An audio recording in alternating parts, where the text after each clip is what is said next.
New TV Telugu. Tamil Nadu assembly ఎన్నికల్లో ఓటమిపై DMK party అధినేత MK Stalin స్పందించారు. ఆయన ఓటమిని అంగీకరించారు. తమిళనాడు ప్రజలు ఇచ్చిన తీర్పును గౌరవిస్తున్నారని అన్నారు. విజేతలకు ఆయన అభినందనలు తెలిపారు. డీఎంకే ఇక నుంచి ప్రజా సమస్యలపై ప్రభుత్వాన్ని నిలదీస్తూ ప్రభావవంతమైన ప్రతిపక్షంగా పనిచేస్తుందని అన్నారు. గత 5 ఏళ్ల తమ పాలనలో ప్రజల కోసం ఎన్నో ప్రాజెక్టులు చేపట్టామని, సుపరిపాలన అందించామని అన్నారు.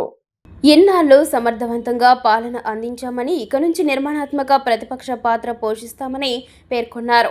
తాము చేపట్టిన అభివృద్ధి పనులను చూపించి ప్రజలను ఓట్లు అడిగామని తెలిపారు.